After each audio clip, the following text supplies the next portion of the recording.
여러분, 우리가 왜 죄를 지을까요? 우리가 왜 죄를 짓습니까? 참 심각한 질문이죠. 왜냐하면 이 구속사업의 중심이 죄를 없애는 것이기 때문에 그렇습니다.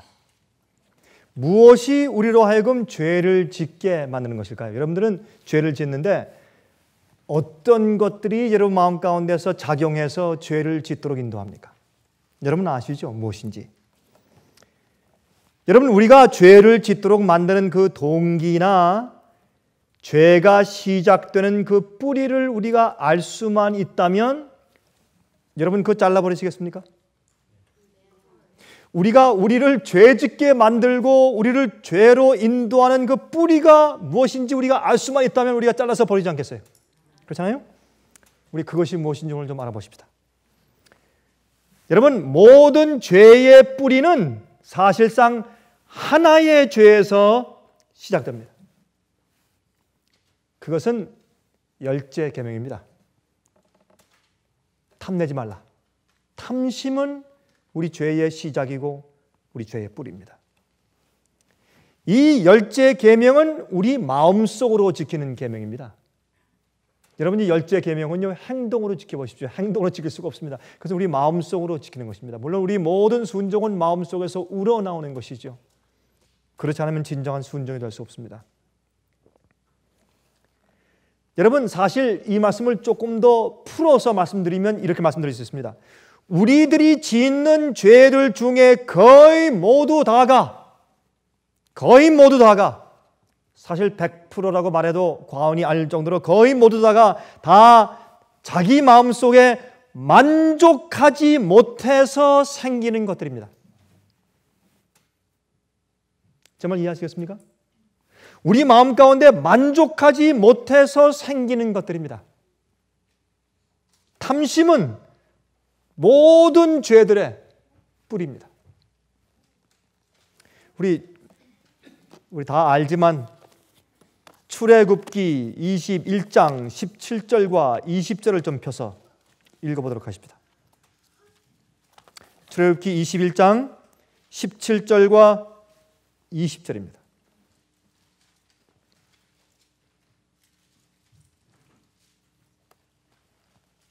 출애굽기 20장이죠. 20장, 십계명장, 출애굽기 20장 17절과 20절입니다. 내 이웃의 집을 탐내지 말지니라. 이것은 이웃, 다른 사람이 가지고 있는 소유죠. 소유의 어떤 것도 탐내지 말라. 내 이웃의 아내나 그의 남종이나 그의 여종이나 그의 소나 그의 낙이나 무릇 내 이웃의 소유를 탐내지 말지니라.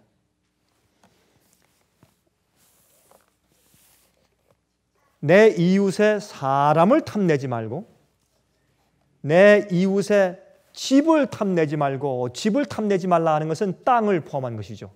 이 property, 토지를 탐내지 말라, 집을 탐내지 말라, 그 사람이 가지고 있는 것을 탐내지 말라, 또 물은 모든 소유를, 사람들을 탐내지 말고 종들을 탐내지 말고 모든 소유를 탐내지 말라.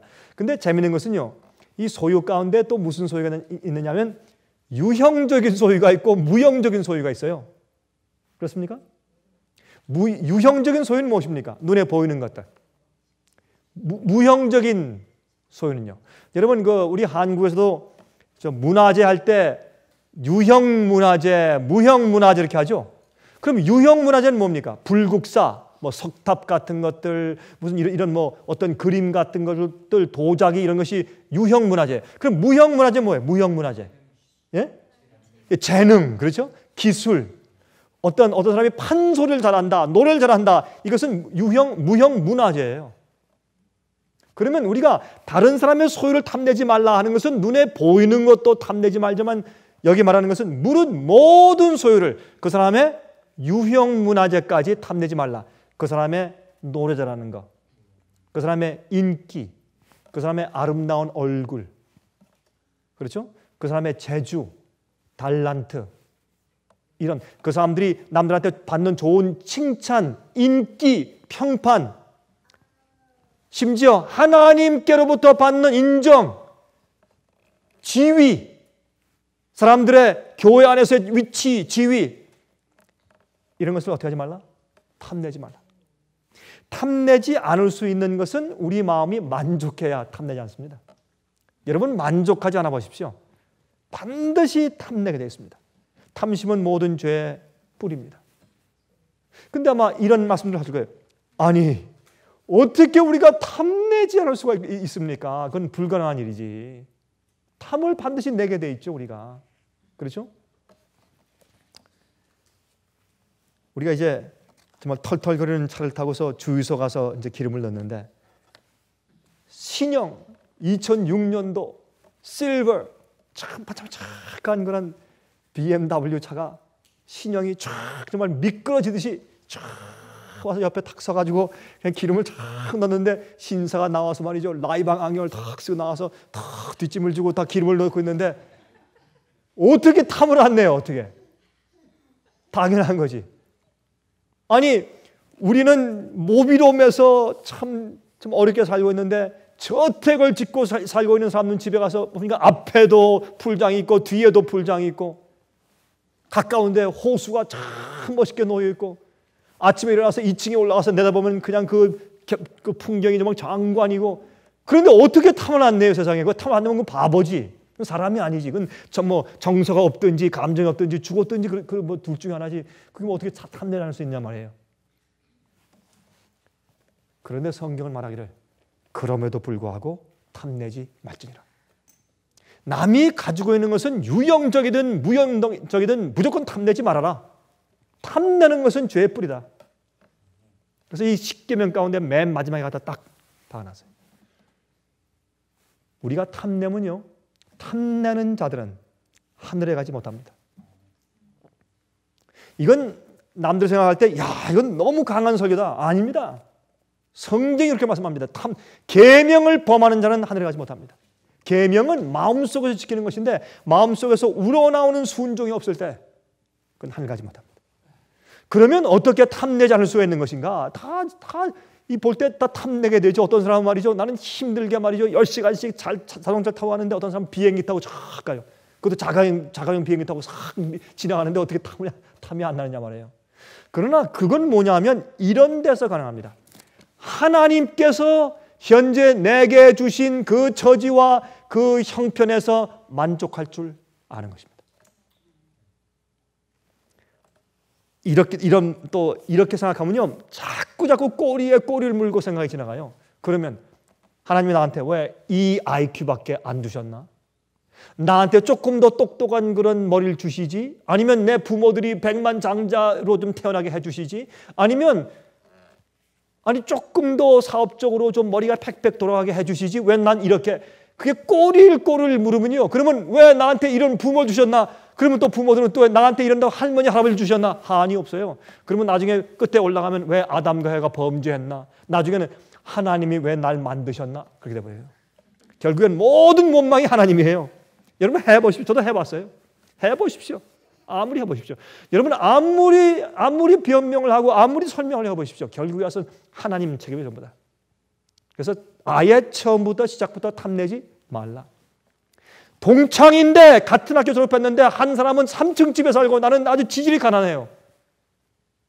어떻게 불만을 안 할 수가 있냐 말이에요. 그래도 만족하란 말이에요. 만족할 줄 알면 만족하지 않는 백만장자보다 그 동창보다 내가 낫단 말이에요. 성경에 말씀하기를. 하늘에 올라가면 이퀄이에요. 왜 저 사람은 똑같이 사업을 하는데 똑같은 나하고 사업을 하는데 저 사람은 100만 불을 벌고 난 10만 불밖에 못 버냐 말이에요. 우리는 만족할 줄 알아야 합니다. contentment. 여러분이 만족하는 것을 못 배우면 우리 교인 가운데 저 집사는 수입이 20만 불인데 나는 3만 불이다 1년에. 이럴 수 있느냐? 거의 10배 차이다. 그러지 말아야 합니다. 전적으로 현재 내가 가지고 있는 것, 내가 처한 것, 내 위치, 내 모든 것들 내가 가지고 있는 것에 만족해야 합니다. 이것을 우리가 이런 마음을 갖지 못하고 이것을 우리 마음 가운데 그냥 헤쳐놓아 버리면 왜 같은 걸 가르치는데 저 집사는 우리 교인들이 좋아하고 난 덜 좋아하느냐? 이건 탐심이에요. 다른 사람의 위치, 평판, 인기, 소유, 다른 사람의 아내, 남편 모든 것인지 탐내지 말라 이거예요. 그건 만족이에요, 만족. 탐내지 말라 하는 것은 만족이거든요. 만족해야 탐내지 않죠. 이건 참 십계명 가운데서 아주 중요한 부분에 딱 자리에 있는 것이고, 이 계명을 지키지 못하면 다른 계명을 못 지켜요. 이 계명을 못 지키기 때문에 우상이 생기는 거예요, 마음 가운데. 이 계명을 지키지 못하기 때문에 하나님에 대한 존경심이 떨어지는 거예요. 마음에 의문이 생기기 때문에. 이 계명을 지키지 않기 때문에 간음하게 되고 살인하게 되고 거짓 증거하게 되는 것입니다. 이것 때문에 그래요. 이것이 일만 악의 뿌리가 돼요. 여러분 히브리서 12장을 다 펴서 보시겠어요? 히브리서 12장. 이 문제는 우리가 조금이라도 여두리를 주면 안 됩니다. 조금이라도 이렇게 방심하면 안 되는 거예요. 탐심은 이 정도까지는 우리 인간의 마음 가운데 생기는 이런 느낌과 이런 감정은 당연하겠지. 뭐 이 정도까지 그런 것은 아니겠지. 직접 뭐 빼앗고 그다음에 무슨 뭐 이런 거 가지고 말하는 것이지. 아니에요. 성경 말하기를 탐내지 말라. 탐내는 것은 마음속에서 생각하는 생각 아니에요. 생각. 우리 욕구, 소원. 이건 타협할 수 없는 거예요. 그러니까 우리가 마음 가운데 생기는 그런 탐내는 욕구가 올라올 때 금방 쳐서 복종시켜버려야 돼요. 이걸 그냥 가지고 있으면 반드시 다른 계명을 범하는 죄로 딱 연결돼 버려요. 그래서 싸움이 생겨요. 탐심을 가지기 때문에, 만족하지 못하기 때문에. 12장 18절부터입니다. 히브리서 12장 18절부터 너희의 이른 곳은 만질 만한 불 붙는 산과 흑은과 흑암과 폭풍과 나팔소리와 말하는 소리가 아니라 그 소리를 듣는 자들은 더 말씀하지 아니하시기를 구하였으니 이는 짐승이라도 산에 이르거든 돌로 침을 당하리라 하신 명을 저희가 견디지 못함이라. 그 보이는 바가 이렇듯이 무섭기로 모세도 이르되 내가 심히 두렵고 떨린다 하였으나, 여기까지 있는 얘기는 지금 여기에 사도 바울이 뭘 말하는 것입니까? 이스라엘 백성들이 시내 산에서 돌비 율법을 받을 때의 경험을 좀 설명한 것이에요. 그때 이스라엘 백성들이 두려워서 하나님께서 직접 말씀하지 않게 해주십시오. 우리가 두려워 떨려 죽겠습니다. 모세요, 당신이 우리한테 대신 중보로 말해 주십시오. 중재해 주십시오. 우리 직접 그분의 임재를 볼 수도 없고 또한 그분의 음성을 들을 수도 없습니다. 두렵습니다. 죽을 거 합니다. 그랬어요. 그렇게 말씀을 해놓고 바울이 말씀하기를 22절부터 그러나 너희가 이루는 것은 누구? 그리스도인들, 예수를 믿는 교인들은 너희가 이루는 것은 시온산과 살아계신 하나님의 도성인 하늘의 예루살렘과 천만 천사와 하늘에 기록한 장자들의 총회와 교회와 만민의 심판자이신 하나님과 및 온전케 된 의인의 영들과 새 언약의 중보이신 예수와 및 아벨의 피보다 더 낫게 말하는 뿌린 핀이라 그랬습니다. 여러분 이게 무슨 뜻입니까? 이것은 옛날 시내산에서 하나님의 임재를 보았을 때도 그렇게 두렵고 떨렸는데 지금 우리는 그 앞에 설 수가 없었는데 왜? 계명을 어기는 마음을 가지고 그들이 두려워 설 수가 없었는데 왜? 계명을 지금 선포하는데 계명을 어기는 심령을 가지고 어떻게 하나님 앞에 설 수 있냐 말이에요. 두렵고 떨려서 죽을 뻔했죠. 그런데 지금 우리가 서 있는 곳은 어디다? 하늘의 시온산, 하늘에 있는 시온산, 앞으로 14만 4천이 설 그 산 말이에요. 새 예루살렘 성, 하늘에 있는 천사들과 의인들의 영과 하나님 아버지의 임재 앞에 우리가 서 있는 것이다. 그러니 어떻게 감히 계명을 어기는 마음을 가지고 어떻게 거기 설 수 있겠느냐? 그걸 말하는 것이에요. 지금 감히 시온산에서도 못 섰는데 시내산에서도 못 섰는데 어떻게 하늘 시온산에 설 수 있겠느냐? 그런 말이에요 지금. 자, 그 다음에 25절부터 너희는 삼가 말하신 자를 거역하지 말라. 땅에서 경고하신 자를 거역한 저희가 피하지 못하였거든 하물며 하늘로 쫓아 경고하신 자를 배반하는 우리일까 보냐. 그때는 소리가 땅을 진동하였거니와 이제는 약속하여 가라사대 내가 또 한 번 땅만 아니라 하늘도 진동하리라 하셨느니라. 이 또 한 번이라 하심은 진동치 아니할 것을 영존케 하기 위하여 진동할 것들 곧 만든 것들에 변동될 것을 나타내심이니라. 여러분이 지요 주님께서 심판하실 때 흔들릴 사람들은 지금 다 흔들려 나가는 시기에 살고 있어요. 흔들릴 건 전부 다 흔들려 내보내고 흔들리지 않을 것들만 골라서 하늘의 영원히 두실 것입니다. 그걸 지금 설명하고 있는 것이에요. 심판대 앞에서. 왜요? 그러므로 우리가 진동치 못할 나라를 받았은즉 은혜를 받자. 이로 말미암아 경건함과 두려움으로 하나님을 기쁘시게 섬길지니 우리 하나님은 소멸하는 불이 시민이라. 태우는 불이에요. 죄를 태우는 불, 계명을 범하는 자들을 태우는 불이세요. 주님은 사랑의 하나님이시고 구원하는 분이시지만 계명을 범하는 자들은 반드시 마지막에 결과로 타게 되어 있습니다. 자, 그렇게 말씀을 해놓고 13장에 가서 말씀하기를, 13장 5절 6절 보세요. 돈을 사랑치 말라. 있는 바를 족한 줄로 알라. 그가 친히 말씀하시기를 내가 과연 너희를 버리지 아니하고 과연 너희를 떠나지 아니하리라 하셨느니라. 그러므로 우리가 담대히 가로되 주는 나를 돕는 자신이 내가 무서워 아니하겠노라. 사람이 내게 어찌하리요 하노라 그랬습니다. 이것은 하나님이 나를 도와주시고 있는 내 위치를 인정하신다라는 것을 믿고 확신을 가지고 만족하는 자들이 흔들리지 않는다 그 말이에요. 탐내는 자들은 흔들려요. 계명을 어긴 자들은 흔들리는 것이에요. 마귀 편에 하나님 편에 자기를 위해 살다가 하나님 위해 살다가 교회에 와서는 주님 위해 사는 것처럼 하다가 집에 가서는 자기를 위해 살고 맨날 왔다 갔다 흔들리는 것이에요. 진리에 딱 안착되어 있는 것이 아니에요. 그런 자는 주님께서 인정치 않는단 말입니다. 여러분, 루스벨이 어떻게 반역했습니까? 루스벨이 반역한 이유는 탐심. 그렇죠?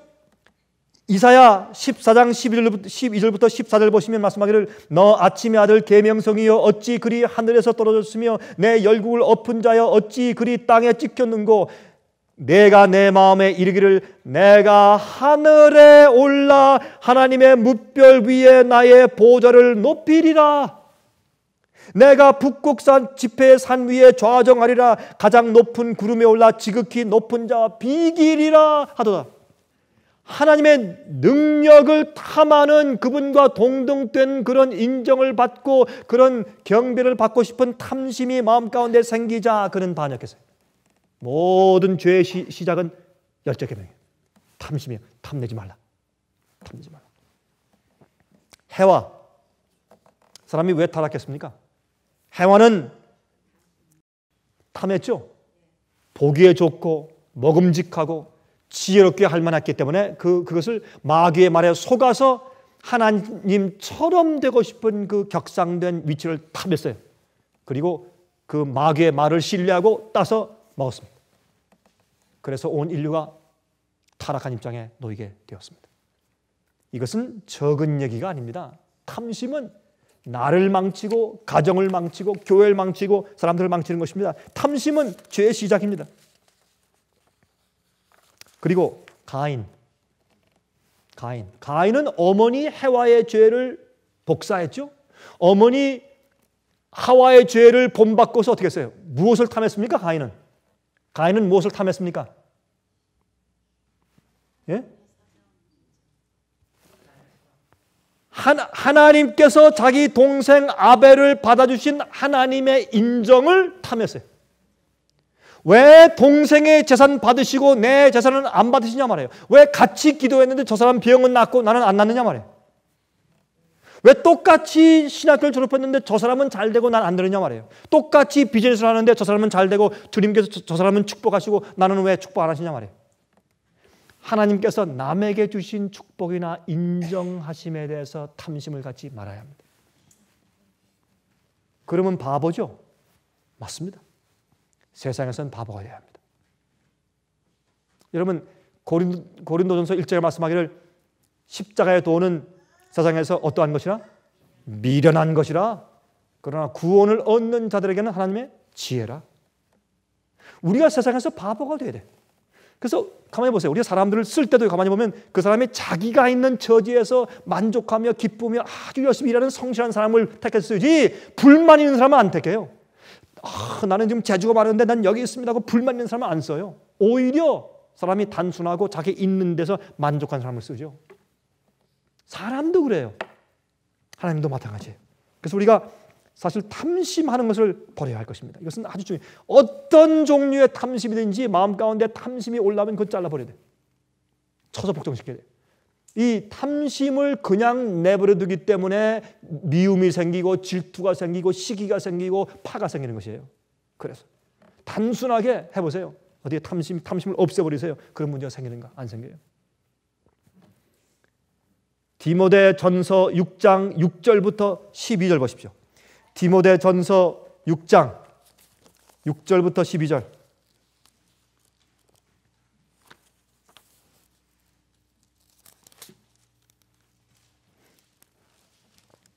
말씀 잘 들어보세요. 그러나 자족하는 마음이 없으면 이게 뭐예요? 스스로 만족히 여기는 마음이에요. 아니 누가 우리에게 만족하게 무엇을 줬단 말입니까? 이걸 제가 바꿔 읽어볼까요? 남들이 우리를 만족하게 해 주었으면 경건이 큰 이익이 되느냐? 아니에요. 무엇이 있기 때문에 만족해요? 아니에요. 자족하는 스스로 만족하게 여기는 마음이 있으면 경건이 큰 이익이 되느냐? 우리가 세상에 아무것도 가지고 온 것이 없음에 또한 아무것도 가지고 가지 못하리니 어려우면 어려운 대로 없으면 없는 대로 아니 우리가 최선을 다하죠. 그래도 주님께서 안 주시고 허락지 않으시면 할 수 없죠. 거기에 만족해야죠. 옛날에 말이죠. 한국에서 옛날에 우리가 그냥 아웃하우스 화장실을 다 밖에 있었죠. 여러분들 어릴 때에 한국에서 수세식 그런 현대식 화장실에서 자란 분들은 젊은 사람들이죠. 다 젊은 사람들이고. 그러나 나이가 좀 든 분들은 우리가 어릴 때는 그런 거 없었죠. 한국에. 별로 없었죠. 거의 없었죠. 다 아웃하우스. 그때는 불편한 게 전혀 없었어요. 자족할 줄 알았어요. 당연하니까. 근데요. 제가 중국에 갔을 때 아웃하우스를 가니까 죽겠습니다. 이 죽겠는 게 아니라 이건 뭐 말할 수가 없어요. 자족할 수가 없어요. 그래서 우리가 격상된 생활 때문에 이게 안 되는 거예요. 성경은 그렇게 하지 말라 이거예요. 자족하기를 배우라 이거예요. 너희가 가진 거, 있는 것, 너희 형편, 위치 자족하기를 배우라 이거예요. 이 자족하게 만족하다. 이래도 이 위치에서 만족하다. 감사합니다. 오늘 여러분들 찬송을 부르시되 감사하는 찬송. 그 쇼 아니죠? 진짜 부르셨어요? 마음 가운데? 아니 쇼예요? 아니면 뭐 우리 지난번 우리 월간지의 제목처럼 쇼입니까? 예배입니까? 예? 자족하기를 배웁시다. 자족하기를. 우리가 세상에 아무것도 가지고 온 것이 없음에 또한 아무것도 가지고 가지 못하리니 우리가 먹을 것과 입을 것이 있은즉 족한 줄로 알 것이니라. 이게 조건이에요. 먹을 것과 입을 것이 있은즉 족한 줄로 알 것이니라.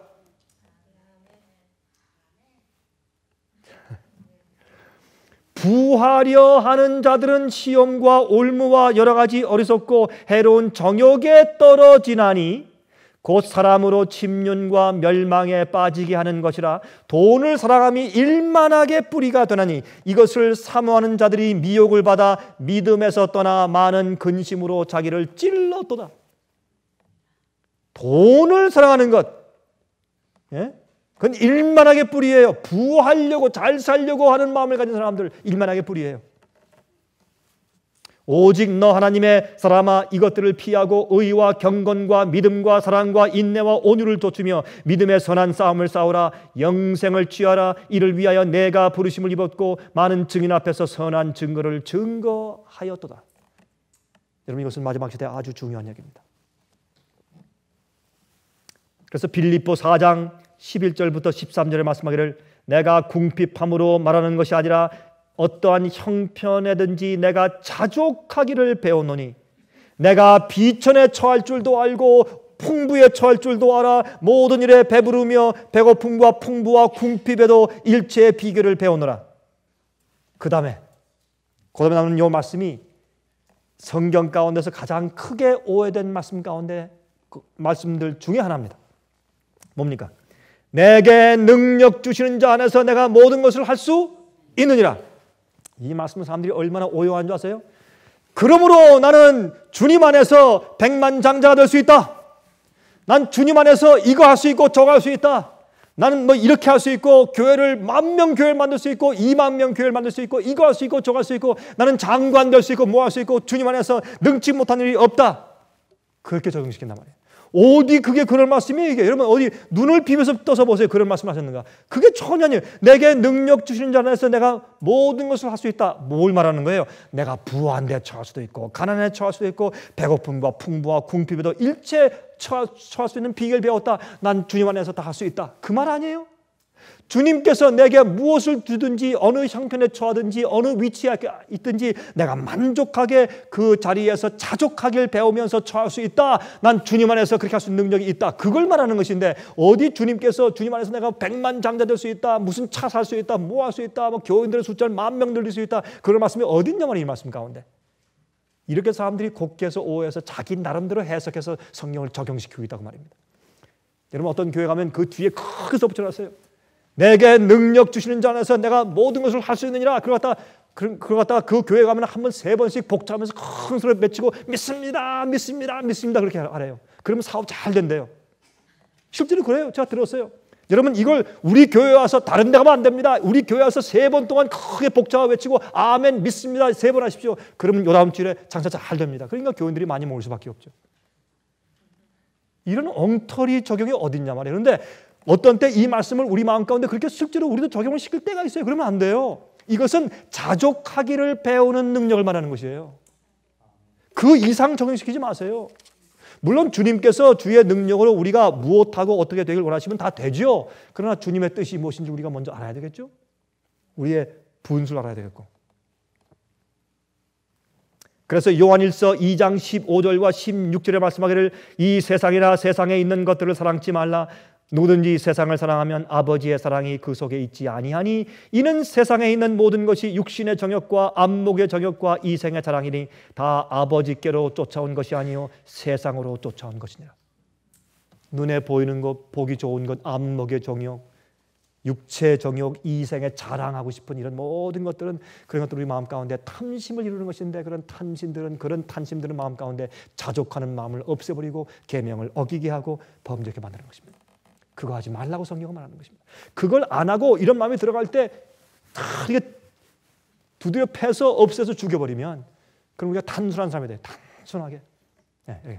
남들이 아주 부자들이 모여있는 곳에 가서 지질이 가난해도 거기 가서 앉아서 가만히 있어도 마음이 만족하고 자족해요. 항상 웃음이 있고 편안함이 있고 자족함이 있고 주님이 나를 인정하시고 내 마음 가운데 계시고 주님이 속히 오시는데 내가 영원히 살면 그때 가서는 우주가 나의 것인데 자족하고 만족하고 기뻐하고 감사하고 이렇게 하면 부자들은 앉아가지고 다 눈치 보고 눈을 부리 돌리고 말이죠. 얼굴이 길게 하고 말이죠. 기분이 안 좋고 말이죠. 싸우고 경쟁하지만은 그러나 그 가운데 있는 그 그리스도인은 자족하게 배운 사람은 편하기 때문에 그 부자들이 와서 그에게 고개를 숙이는 것이에요. 당신이 가지고 있는 행복을 나한테 나눠달라고. 그게 그리스도의 증인이지 내가 많이 가졌다고 그리스도의 증인이 아니지 않습니까? 성경은 말하기를 어떻게 자족하길 배우라. 그게 경건의 능력이다 그랬어요. 경건의 능력이다. 평안한 자족하고 행복하고 만족하고 미소가 있고 마음이 편안한 그걸 좀 배워야 돼요. 그걸 배워야 돼요. 여러분 요셉의 생애를 한번 읽어보십시오. 창세기 37장부터 창세기 마지막 장까지 창세기 37장부터 끝까지 쭉 보면 그게 다 요셉의 이야기예요. 얼마나 감동적인지 몰라요. 제가 한 번은요 이렇게 앉아서 우리가 잘 아는 얘기지만 창세기 37장부터 창세기 마지막 장까지 그 요셉의 얘기를 제가 다 요셉의 그 이스라엘 백성들이 그 요셉의 정말 운구를 지고 나갔죠. 출애굽할 때. 그렇죠? 그렇게 요셉이 죽는 장면까지 쭉 보면 참 그 감동적이에요. 저는 한 번은 앉아서 창세기 37장부터 제가 쭉 다시 한번 쭉 한 자리에서 쭉 읽어보니까 저 눈물이 날라 그래요. 얼마나 눈물이 날라 그러는지. 왜냐면 그 얘기는 사람 이야기니까 인간 얘기예요. 우리 얘기예요. 우리 얘기. 우리의 시련 얘기고 우리의 고통 얘기거든요. 그게 얼마나 흡사한지 몰라요. 그래서 제가 이 요셉 얘기 읽다가 한 번은 제가 울었어요. 제가 자꾸 눈물이 나서 그게 우리 얘기니까 너무나 처절해서. 여러분 그런데 말이죠. 이 창세기 37장에 얘기가 나오는데 37장은 사랑하는 아들 얘기예요. 여러분 요셉이요 7개 단계 생애의 단계를 설명해줘요. 그 이야기가 7개 계단이 있어요. 우리도 하늘에 올라가서 하나님의 보좌 옆에 올려 안침을 받기까지 7개의 단계를 지날 수가 있어요. 7개의 계단을 요셉이 간 것처럼. 요셉은 어떻게 해요? 야곱의 사랑하는 아들이었어요. 야곱이 요셉을 가장 사랑했어요. 그래서 그에게 채색 옷을 해서 입혔어요. 채색 옷은 무엇인가? 색색까지의 옷을 하나하나 이렇게 짝 입게 해가지고 입힌 옷이에요. 굉장히 비싼 옷이죠. 빨간색 천과 파란색 천과 하얀색 천과 노란색 천과 전부 다 사이사이에 짝 입기 해가지고 만든 옷이에요. 그걸 우리 요셉 뭐라 그러죠? 그걸 누비 옷을 뭐라 그러죠? 우리 한국에서 킬트한 옷이에요. 네? 색동저고리인데 색동저고리는 한 천에 물감을 먹일 수 있지만 이거는 천마다 달라요. 그걸 다 짝 입게 한 거예요. 아주 비싼 옷이었어요. 그러니까 이 형들이 그를 미워했습니다. 시기하고. 또 요셉이 어떻게 했어요? 요셉은 자기 형들이 잘못하는 것을 아버지한테 가서 고자질했다 그랬어요. 이게 무엇입니까? 제일 처음 그리스도인 되었을 때 아직 성품이 온전히 성장하지는 못했어요. 마음은 순결해요. 그는 정직한 사람이었어요. 그러나 덕이 부족했어요. 그래서 보호자에 오르기 전까지 하나님께서 요셉을 훈련시킬 필요가 있습니다. 그의 아브라함의 자손들을 갖다가 이스라엘 백성들을 다 죽이지 않고 그들을 살려내고 남아있는 백성 되기 위해서 요셉을 사용해야 할 텐데 주의 백성들을 기근에서 살리기 위해서 그 지경에 있는 온 나라들을 다 살려야 됐어요. 하나님께서 이 세상을 아직도 살려주는 이유는 의인들 때문에 역사를 연장시키는 것이에요. 그래서 세상에 지금 살고 있는 것이에요. 곧 세상이 망해요. 의인들이 하늘로 올라가기 때문에 망합니다 이제. 근데 이 사랑하는 아들이 말이죠. 고통을 당합니다. 그게 37장 얘기예요. 근데 38장에 가서는 37장은 요셉이 팔리는 얘기까지 나오고 38장에 가서는 요셉을 애굽에 팔자라고 제의했던 유다가 일생 동안 그가 어떻게 타락하는가, 그가 어떻게 불행해지는가 하는 것을 설명한 것이 38장이에요. 38장은 요셉이고 요셉은 형들에 의해서 잘못 노예로 팔려가요. 그러나 38장은 그렇게 팔려가도록 한 유다가 죄에 팔려가요. 요셉은 고통으로 팔려가지만 의인이 돼요. 그러나 유다는 자기 형제를 고소해서 팔았지만은 그 사람은 죄에 팔려가는 노예가 되었어요. 그것을 대조하기 위해서 37장과 38장의 성경이 기록되어 있어요. 그리고 39장부터 계속해서 요셉 이야기로 이어집니다. 이 사랑하는 아들이 아버지의 말씀을 듣고 음식을 싸들고 형들한테 가죠. 예? 도단에 갔어요. 없어요. 사람한테 물어봤어요. 저기 세겜으로 갔다 그래요. 세겜에까지 찾아갔어요. 그들은 그가 형들에 대해서 말해준 것은 순수한 마음이어서 형들을 미워서 그런 게 아니에요. 그러니까 형한테 가라니까 좋아서 형한테 갔죠. 형들은 그것을 마음가운데 꽁하고 느끼고 있었어요.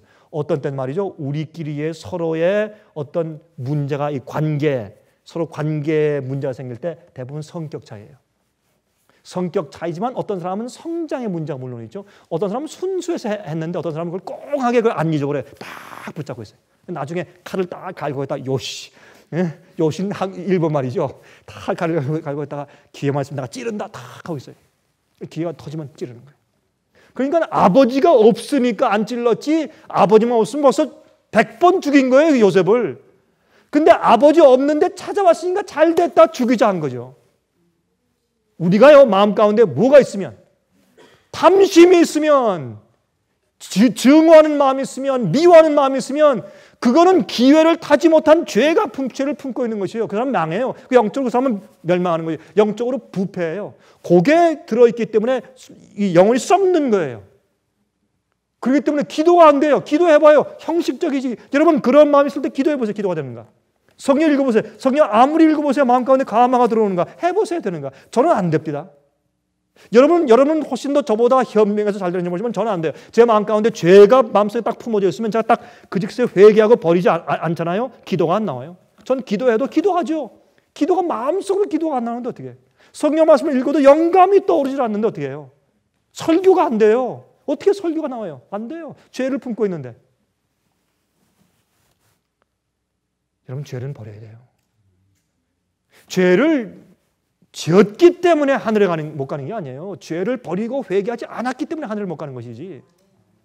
죄는 버려야 돼요. 죄의 생각과 감정들은 딱 잘라버려야 돼요. 그거 안 하면 우리 영혼이 부패해서 죽어요. 절대로 탐심을 우리 마음 가운데 허용하면 안 돼요. 탐심.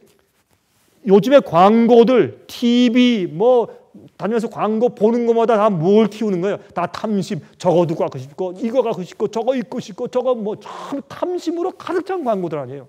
그거 없으면 죽는 것처럼 만들어요. 그거 없으면 이거 없으면 당신 행복하지 못합니다라고 광고를 만들어요. 그러니까 사람들이 다 불행한 거예요, 지금. 마음 가운데. 저게 없으니까. 마귀가 우리 마음 가운데 죄에 대한 동기와 탐심의 동기를 잔뜩 넣어놨어요. 근데 이 요셉이 말이죠. 꿈을 꿨죠. 꿈을 꿨는데 무슨 꿈을 꿨어요? 볏집단이 12개 있는데 11개 볏집단이 나한테 절을 합니다. 형들이 화가 나가지고 이 나쁜 놈. 아니 우리가 너한테 절한단 말이야. 다 품고 있었어요. 나중에 식사할 때 식탁에서 뭐라 그랬어요? 아버지 어머니한테 아버지 어머니 꿈속에 말이야 달과 11개 별이 나의 별에게 경배합니다. 아버지까지 화를 냈어요. 이 녀석아 내가 너한테 앞으로 경배한단 말이냐. 그런데 아버지 야곱은 그것을 마음 가운데 두었다 그랬어요. 형제들한테 갔는데 첫 번째 사랑하는 아들의 단계죠. 두 번째 꿈꾸는 자죠. 꿈꾸는 자. 우리는 꿈을 꾸는 사람이에요. 하나님의 보좌에 앉혀서 세상 많은 사람들이 경배함을 받는 그런 보좌에 앉는 사람들의 꿈이에요. 이것은 교만이 아니에요. 하나님께서 주신 예언의 꿈이에요. 세 번째, 형들을 찾아갔는데 보고 저 꿈꾸는 자가 온다. 꿈꾸는 자가 온다. 그래서 잡아 파는 것입니다. 죽이려고 하니까 죽이지 말자. 어떻게 했어요? 구덩이에 빠뜨리자. 나중에 루벤이 나중에 살짝 가서 동생을 건져낼 그런 마음을 가지고 구덩이에 빠뜨렸어요. 그때 큰형 루벤이 너 절대 안 된다. 날 죽여라고 딱 섰으면 못했을 텐데 루벤이 어떻게 해요? 타협하자. 그러면 저 구덩이에 빠뜨리고 가자. 이렇게 타협했어요. 그건 죽이는 것과 마찬가지예요. 그래서 빠뜨렸습니다. 보니까 저쪽에서 이스마엘 사람들인 애굽으로 가는 상인들이 와요. 낙타 상인들, 사막을 지나가는. 거기에 팔자. 애굽으로 팔자. 유다의 제안이었습니다. 좋다. 팔았습니다. 그래서 이제 팔려서 갑니다. 근데 이 요셉은 팔려서 가면서 저기는 아버지의 텐트의 끝을 팔려서 가물가물하게 보면서 요셉은 마음 가운데 결심했습니다. 나는 이왕 팔려가는데 내 아버지의 하나님, 내 할아버지 이삭의 하나님, 그 할아버지 아브라함의 하나님, 그 하나님께서 약속했으니까 바로 우리를 통해서 큰 나라를 약속했기 때문에 하나님께서 분명히 인도하실 것이다. 주님께서 내게 이런 일을 일어나도록 허용치 않았으면 내게 이런 일이 생길 수가 없을 것이야. 왜? 난 약속의 자녀이기 때문에. 그러므로 나는 믿는다.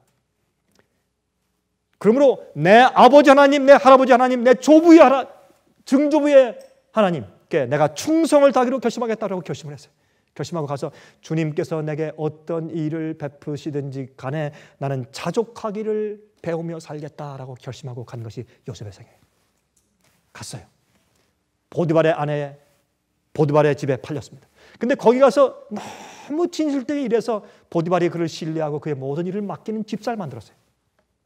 그 왜 그랬어요? 마음에 불만 있으면 투덜거리면 그렇게 안 돼요. 그가 자족하길 배우고 감사하면서 열심히 일을 했기 때문에 그 집 일을 다 맡겼죠. 그렇죠? 자족하길 배우는 사람이에요. 요셉은. 그런데 또 부인이 어떻게 해요? 여러분 부인이 또 그를 유혹하기 시작합니다. 젊은 요셉에게 계속 유혹해요. 나중에 집에 둘만 있는데 와서 그 옷을 붙잡으면서 유혹했어요. 그때 요셉이 어땠습니까? 자기 옷을 벗어서 던지면서 도망가면서 내가 이 큰 죄악을 어찌 여호와께 득죄하리요? 내가 죄를 범할 수 없습니다 하고 도망갔어요. 그것 때문에 보디발의 아내가 고소했지 않습니까? 저 요셉이 히브리의 종 노예 저 요셉이 나를 겁탈하려고 했습니다라고 거짓 고소했습니다. 그래서 나중에 종으로 팔린 것도 억울한데 거짓 고소를 받아서 어디로 갑니까? 감옥 속으로 갑니다. 근데 감옥 속에 가니까 감옥 속에 가서 어떻게 합니까? 너무 열심히 일을 하는 것이에요. 그래서 감옥 간수장이 그에게 열쇠를 주면서 모든 일을 다 맡겼다 그랬어요. 왜요? 자족하는 것을 배웠기 때문에. 그 다음에 거기서 또 오랫동안 주님께서 참하세요. 그래도 자족하기를 배웁니다. 근데 거기에 두 그 왕의 떡 맡은 관원과 술 맡은 관원이 내려오죠. 감옥에 갇혔습니다. 그들이 꿈을 꾸었습니다. 꿈을 해몽해 주었습니다. 그랬더니 떡 맡은 관원은 3일 후에 정확하게 꿈 해석처럼 죽임을 당하고 술 맡은 관원은 다시 또 복직되었습니다.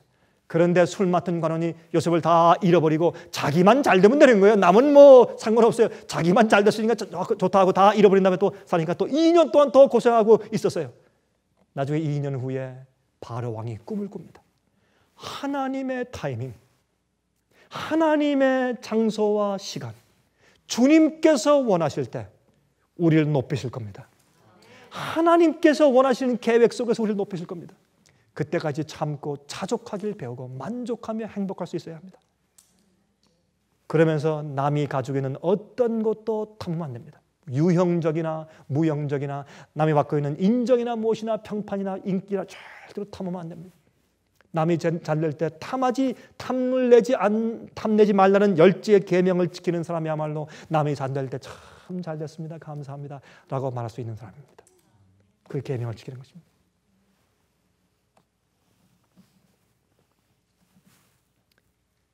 여러분 이렇게 해서 그가 이제 있는데 왕이 꿈을 꿨는데 7년은 풍년이고 7년은 충년이에요. 7마리의 살찐 소와 7마리의 빼짝 마른 소가 꿈에 나타났습니다. 그것을 해몽하는 사람이 한 명도 없었습니다. 그때 이 술 맡은 관원이 깜짝 기억했어요. 아, 내가 압니다. 한 사람을. 저 히브리 청년이 있는데 그 노예로 팔려던 청년이 있는데 아, 그런가? 데려와라. 근데 이 당시에 바로는 말이죠. 누구냐면 히타이 족속이었어요. 히타이 족속은 어떤 족속이냐면 이 원래 애굽인들이 아니에요. 히타이 족속들이 왕조를 찬탈해 있었어요. 애굽에서. 그런데 나중에 그렇게 하고 있다가 갑자기 요셉이 죽은 다음에 이스라엘 백성들이 갑자기 노예가 되었죠. 그것은 원래 애굽 사람들이 히타이 족속에서 원래 왕권을 다시 뽑는 독립전쟁을 일으켜서 성공한 거예요. 예를 들어서 한국이 일본인들에게 점령당했다가 독립해서 일어난 것처럼 그렇게 된 거예요. 그게. 그래서 하루아침에 이스라엘 백성들을 다 노예 삼은 거예요. 갑자기. 그냥 그런 게 아니라. 아니 왜 그렇게 고센 땅을 주고 좋은 땅을 주면서 그렇게 보호했던 애굽 나라가 갑자기 왜 이렇게 돌변했습니까? 그것은 이 히타이 족속에서 독립운동을 한 거예요. 애굽이 원래로 돌아간 거예요. 그래서 그런 겁니다. 그리고 히타이 족속도 위에 팔레스타인 지방 가까이 있는 사람들이었기 때문에 히브리인이었던 요셉을 볼 때 마음 가운데 아무 문제가 없는 거예요. 그냥 총리 대신 시킬 수 있는 그런 입장에 있던 것이 히타이 족속이었습니다. 히타이 족속에서 왕으로 있었기 때문에 그 당시에 바로 왕이었기 때문에. 그래서 이제 꿈을 해석을 못하니까 요셉을 불러 올렸습니다. 요셉 얘기를 듣고 나서 보니까 기가 막히게 그 지혜가 내 말이 맞는 것 같다. 요셉이 자 그러면 요셉아 내가 어떻게 했으면 좋겠느냐. 앞으로 이것을 준비하기 위해서 왕이시여 앞으로 7년 동안에 큰 창고를 이 전국에 지어서 그 창고마다 7년 동안에 잔뜩 그 곡식을 쌓아두십시오. 그리고 나머지 7년 동안에 그것을 푸십시오. 그때 온 주위에 있는 나라들이 왕 때문에 먹고 살 것입니다. 그때 어떤 한 사람을 세워서 그 일을 시키십시오. 그때 왕이 하는 얘기가 요셉아 내가 보니 하나님의 지혜가 내 속에 있으니 너 말고 또 누가 더 적합한 인물이 있을 수 있겠느냐. 내가 그 일을 해라. 넌 이제부터 내 목걸이를 주겠다 하고 너는 이제 총리 대신이라. 나 이외에 내 보좌 이외에 그 모든 것은 내가 마음대로 할 수 있다. 갑자기 왕 밑에 있는 총리 대신으로 보좌에 올랐습니다. 이것이 7번째예요. 긴 고통 시간 이후에 7번째로. 처음에 사랑하는 아들에서 꿈꾸는 자로, 형제들에 의해서 팔리는 자로, 거짓으로 기소되어서 감옥에 가는 자로, 감옥에서 갇혀 있으면서 신실한 자로, 긴 고통의 시간을 지난 자로, 나중에 보좌에 오른 자로 7번의 기간을 거쳐서 그가 회복이 됩니다. 여러분 회복된 다음에 어떻게 됩니까? 여러분 그 얘기를 잘 아시죠? 형들이 양식을 얻으러 왔어요. 보니까 형들이에요. 눈물이 나서 견딜 수 없어요. 그때 막 방으로 뒤로 뛰어 들어가서 눈물을 닦고 자기 감정을 억누르고 나와서 또 아주 모른 척하고 또 그 얘기를 하죠. 또 이제 잔치를 차려서 음식 대접하고 또 잔뜩 쌀을 주고서 보내면서 쌀자루에 뭘 넣습니까? 돈을 원래 준 돈을 갖다 집어넣습니다. 그러니까 가다 풀어보니까 돈이 그냥 있어요. 이리 막 불벌 떨었죠. 군사가 와서 다시 데려갔어요. 너희들 스파이지. 너희들 가가지고 이제 다 돌아가되 너희 이제 이제 동생 베냐민 데려오라. 나중에 베냐민이 오면 거기다 또 자기 그 금 잔을 갖다 집어넣고 시련을 주죠. 그러죠? 그렇게 해서 이때 여러분 유다가 어떻게 합니까? 유다가 야곱이 베냐민은 절대로 못 들어간다. 내 요셉도 죽었는데 내가 베냐민마저 없으면 내가 죽는다 할 때 아버지시여 내가 책임지겠습니다. 절대로 베냐민에게 어떤 일 생기지 않게 내가 책임지겠습니다. 내가 생명으로 약속드립니다. 그 베냐민을 데려갑니다. 베냐민을 또 붙잡아 놓으려고 합니다. 요셉이 그 형들을 시험하는 것이죠. 그때 유다가 어떻게 합니까? 다 설명하면서 내 동생 요셉이 죽었는데 베냐민을 데려가지 못하면 내 아버지가 죽습니다. 차라리 날 죽이십시오. 나를 감옥에 갇히게 하고 베냐민을 풀어주십시오. 유다가 완전히 변했어요. 완전히 변화된 유다가 거기 나타납니다. 그때 또 요셉이 들어가서 또 울죠. 나중에 형제를 앉혔는데 형부터 차례로 순서로 쫙 앉혀서 음식을 주는데 사람들이 형들이 깜짝 놀랐어요. 그리고 베냐민에게는 2배의 그 많은 음식을 잔뜩 주었어요. 그것만 보고도 그 형들이 탐내지 아니하고 시기하지 아니하더라 그랬어요. 그럼 성경 보세요. 어떻게 시작돼요? 요셉 이야기는. 요셉 이야기는 요셉을 시기 질투하고 그들의 사랑에 아버지가 그를 사랑하는 데 대한 데서 탐심을 가진 자들이 요셉을 죽이려고 꾀한 것부터 요셉 이야기가 시작되었다가 나중에 그들이 변화되어서 그런 요셉이 베냐민을 자기 어머니 그 라헬이 낳은 두 아들 아니에요? 요셉과 베냐민이 베냐민에게 잘해주는 것을 보아도 아무렇지도 않고 오히려 잘 됐다는 식으로 탐하지 않는 형들의 성품의 변화의 모습으로 그 얘기가 끝나요. 그렇게 변화된 것을 볼 때 요셉이 뛰어나가서 형이요 내가 요셉입니다 그랬어요. 우리 마음속에 이 세상에 이런 7단계를 거치면서 우리가 하늘 보좌에 오르기 전까지 탐심을 버리고 계명을 지키는 마음이 우리가 시련을 통해서 준비되었을 때 내가 내 이웃을 위해서 죽을 수 있는 내 이웃을 내 몸처럼 사랑하고 내 이웃을 위해서 차라리 탐하고 죽이고 거짓 증거하고 간음하지 아니하고 내 이웃을 위해서 내가 죽을 수 있을 정도까지의 사랑이 우리 마음 가운데 생겼을 때 그때 우리의 구원의 역사가 끝나는 것이에요. 그때 예수께서 어떻게 하신지 아세요? 너희는 나를 지금까지 심판대로 무서워했지 내가 너희의 맏형 구세주 예수야 그렇게 하는 것이에요. 그때 요셉이 그걸 보고서 형들이여 내가 요셉이요 그랬어요. 요셉이요. 그때 그들이 놀랐어요. 두려워했어요. 믿을 수가 없었어요. 그때 믿을 수가 없었을 때 왜 믿을 수가 없었어요? 이제 나한테 어떻게 심판이 오겠구나. 그때에 창세기 45장 7절과 8절에 이렇게 요셉이 말해요. 하나님이 큰 구원으로 당신들의 생명을 보존하고 당신들의 후손을 세상에 두시려고 나를 당신들 앞서 보내셨나니 그런즉 나를 이리로 보낸 자는 당신들이 아니요 하나님이시라. 예? 우리가 이 땅에서 진리 때문에 우리가 이 땅의 죄의 세상에 태어났기 때문에 당하는 시련과 고통과 어려움들은 하나님이 보내주신 것들이에요. 우리를 탐심하지 않는 자를 만드시기 위해서 영원한 생명의 생명나무 가시를 먹고 살 수 있는 자가 되게 하기 위해 주님께서 우리에게 그런 시련을 허락하시는 것이에요. 하나님이 나로 바로의 아비를 삼으시며 그 온 집의 주를 삼으시며 애굽 온 땅의 치리자를 삼으셨나이다. 내가 요셉입니다. 형들 염려하지 마십시오. 형들이 나를 판 것이 아니고 형들이 나를 보낸 것이 아니라 하나님이 그런 형편을 허용하셔서 하나님이 우리 가족을 살리기 위해서 나를 미리 여기 내보내 주신 것입니다. 우리가 탐심하지 말아야 합니다. 이것은 철저하게 지켜야 합니다. 우리가 탐하지 않는 마음을 가지게 될 때 우리의 성화가 아름답게 이루어지고 성장하는 사람이 될 수 있습니다. 한번 해보십시오. 제가 중국을 방문할 때 남미를 가볼 때 가난한 사람들, 단순한 사람들, 탐심이 없는 자들 얼굴에 평화와 만족이 깃들어 있고 또한 순진함이 있는 것을 제가 보았습니다.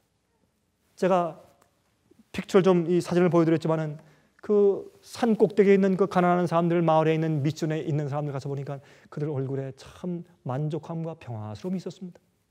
염려가 별로 없었습니다. 우리는 문화가 좋고 잘 사는 곳에서 살기 때문에 자잘구레한 그런 생활의 염려로 마음이 둔해져 있어요. 너희는 술 취함과 방탕함으로 또한 생활의 염려로 마음이 둔해질까 봐 두려워라 그랬어요. 깨어서 기도하라. 염려하라. 마음이 둔해져요. 탐심을 가지면 마음이 둔해져요. 영적으로 깨어있지 못해요. 해보세요. 이러면 되는가? 영적으로 다 죽게 돼요. 탐심을 가지면. 그래서 우리 마음 가운데 자족하길 배우는 마음이 내 마음 가운데 있는가? 그걸 확인해 봐야 돼요. 그래서 감사해야 돼요. 여러분, 2006년도 올해의 허리케인이 훨씬 더 심각할 것이라고 얘기해요. 작년도에는 허리케인이 최고로 많았어요. 가장 심각했고 올해는 작년도보다 훨씬 더 심할 것이라고 말을 해요. 왜 그렇습니까? 세상의 바다의 파도 소리에 우는 것을 듣고 사람들이 기절하고 두려워해서 떠는 세상에 살고 있어요. 이것은 옛날엔 이 예언이 누가복음 21장 예언이 성취가 안 됐어요. 지금은 성취되고 있어요. 바다의 파도에 우는 소리를 인해서. 여러분, 지금은 올해 엘니뇨와 라니냐가 동시에 일어나요. 여러분, 이 수면이 더워지는 것과 해양의 수면이 더워지는 것과 차지는 그런 현상이 동시에 있어요. 엄청난 문제가 생길 수 있다는 것입니다. 여러분 아십니까? 1938년도에 뉴욕의 롱 아일랜드에 허리케인이 왔습니다. 허리케인이 왔을 때 거기 한 좋은 집을 짓고 살던 사람이 그 얼마 전에 바로미터 풍속기를 샀어요. 풍속기를 사가지고 이제 그것을 보니까 하루아침에 이제 그걸 배달이 왔기 때문에 뜯어가지고 이렇게 보니까 이게 고장난 거예요. 왜 고장났는가? 보니까 아주 평안하고 날씨가 좋고 굉장히 아주 잔잔한데 풍속계가 가리키는 것은 이제 허리케인에 들어와 있다고, 큰 허리케인이 들어와 있다고 지금 가리키고 있어요. 이런 게 뭐냐, 이런 일 가짜의 고장난 걸 보냈는가 하고 화가 나가지고 편지를 써서 당신들은 나한테 이렇게 비싸게 돈을 줬는데 가짜를 보냈습니다. 고장났습니다. 하고서 이제 넣어가지고 다시 우체국 가서 배달을 했어요. 다시 보냈어요. 이건 참 잘못된 게 왔다고 이제 배달을 하고서 그다음에 집에 돌아오다 보니까 허리케인이 왔어요. 허리케인이 와가지고 집을 갖다 싹 날라가 버렸어요. 그걸 우체국에서 보내고 집에 오다 보니까 집이 없어져 버렸어요. 우리는 지금 허리케인의 센터에 눈에 들어가 있어요. 눈은 조용해요. 그러나 이제 그것이 지나갈 때 엄청난 바람의 힘이 있어요. 여러분 아까 히브리서 13장에 본 것처럼 12장과 13장에 하나님께서 앞으로 세상에 있는 변동될 것, 움직일 수 있는 것은 전부 흔들려서 내보내. 변동되지 않고 움직이지 않을 사람들만 앞으로 설 것입니다. 여러분 탐내지 않고 자족하기를 배우시기를 간절히 바랍니다. 자비하신 하늘에 계신 우리 아버지 하나님, 우리가 주님께서 주시는 복과 평강, 또한 주님께서 주시는 인정 때문에 생기는 만족감 그리고 미소, 그것을 우리가 원합니다. 세상의 재물도 원하는 것이 아니고 인기와 평판을 원하는 것도 아닙니다. 주님께서 우리 마음 가운데 주시는 그 인정하심과 평안한, 세상이 주지 않는 평안함을 우리가 간절히 원합니다. 저에게 그것을 주시옵소서. 우리가 주의 일을 하고 주님의 뜻대로 살고 계명을 지키는 삶을 살기 원합니다. 우리 마음속에서 탐심의 뿌리를 뽑아가 주시옵소서. 그래서 우리 마음 가운데 다른 죄악들이 일어나지 않게 저희를 도와주시옵소서. 아버지, 주님의 성령의 역사를 우리가 마음문 열어 받아들이오니 저희를 도와주시옵소서. 우리 마음속에서 시기와 질투가 없어지게 하시며 우리 마음속에서 참으로 자족한 것이 무엇인지 배우는 행복함을 매일 느끼게 해 주시옵소서. 예수 그리스도 이름으로 간절하게 기도하옵나이다. 아멘.